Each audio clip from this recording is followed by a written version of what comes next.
Hi, this is Brad Linder with Liliputing Acer Swift 3 14-inch notebook with an AMD Ryzen 7 4700U processor. It's a thin and light and relatively affordable notebook.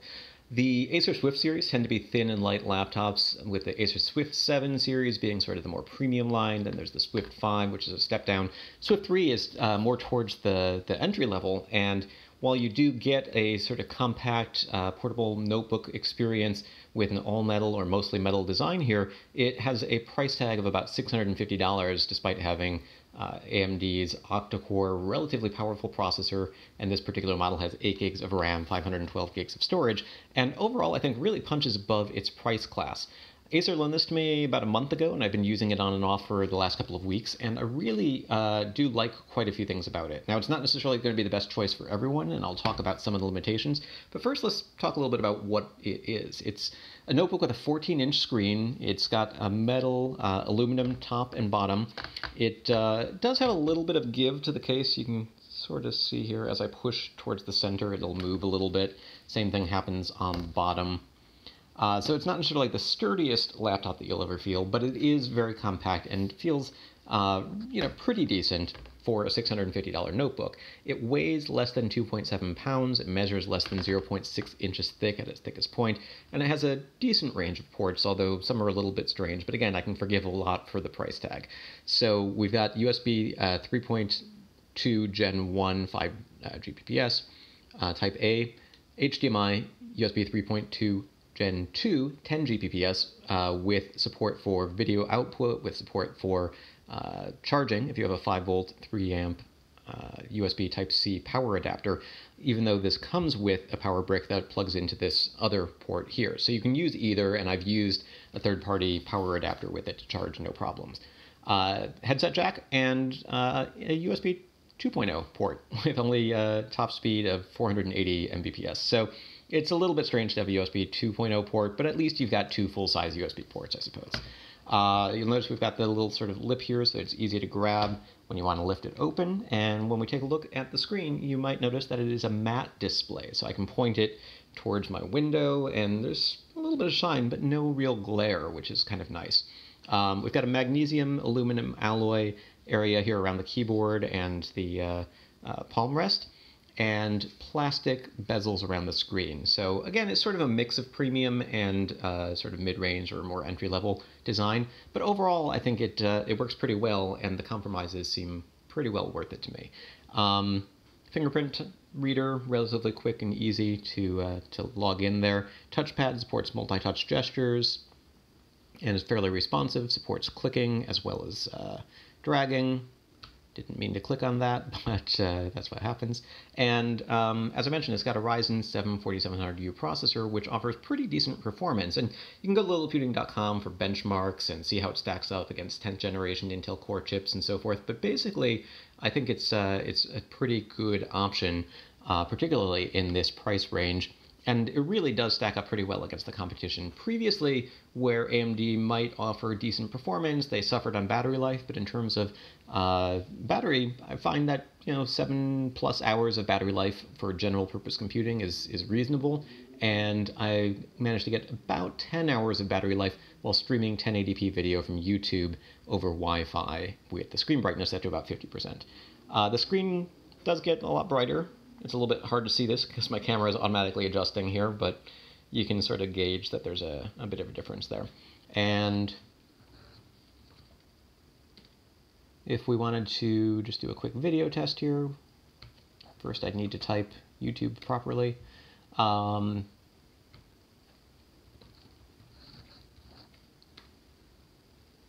let's do a little 4K streaming. That's at HD, 60 frames per second. Let's go all the way up to 2160.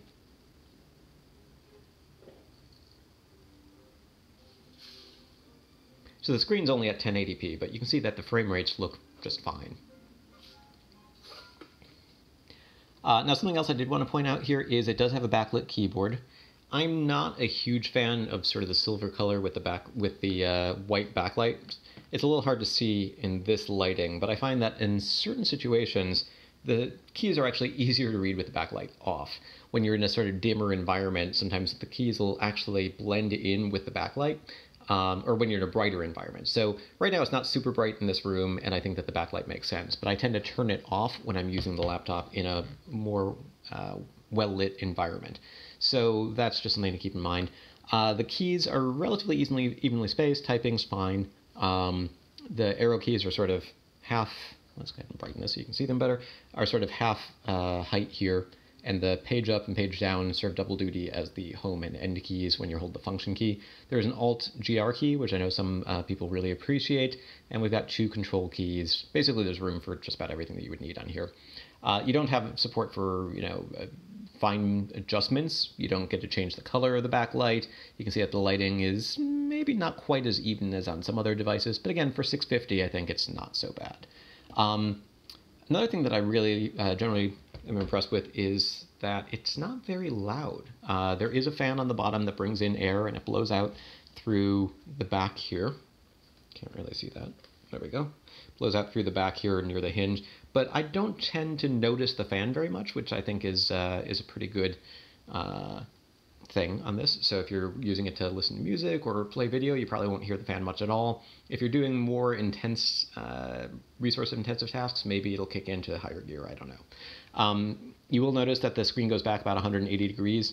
There is not a touchscreen display. It's not a tablet. It's not a convertible, but it does at least have that capability. And something that I should point out, because I feel like it's increasingly important, is there is, of course, a webcam. So, as we're doing our Zoom meetings and whatnot, then you'll notice it's a 720p camera. It's not super high quality, but it shoots reasonably decent video at about 30 frames per second, and your next Zoom call is going to be fine, I suppose. You've got a little green light that indicates when the camera is on, and it should turn off when the camera is off. I think in the future, cameras might become more and more of a selling point as more people use video conferencing on their machines.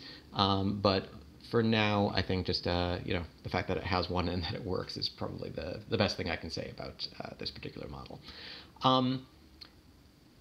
Graphics performance, as you notice, 4K video is not a problem. Gaming's a little bit sort of more hit and miss, so I'm going to show you a little bit of that. I'll point out that some older games that I tried, like Hitman, played 40 to 60 frames per second. More casual games like Yooka-Laylee and The Impossible Lair, which is a platformer, again, 40 to 60 frames per second. But I have Steep, which is a sort of skiing game set up here, and it is a little bit more demanding, I think. And it looks nice here, and you'll notice during the loading screen it says that it's at 47 frames per second.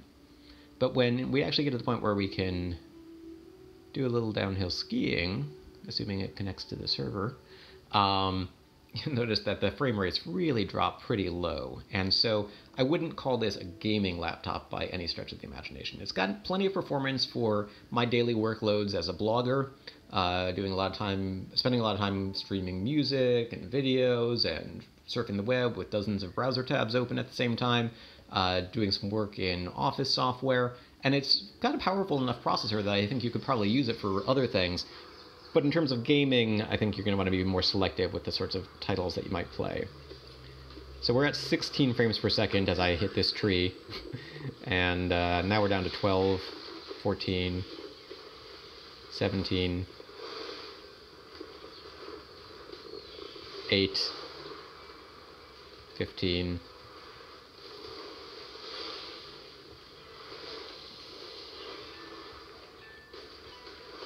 29. So it sort of comes and goes, 30. Like right now it seems pretty playable, but it's really inconsistent. So, I would not necessarily call this the most playable game, and I've already actually reduced the graphics settings so that they're not at the highest level. Right now we're at 32 frames per second, so it sort of seems to have settled into a stride.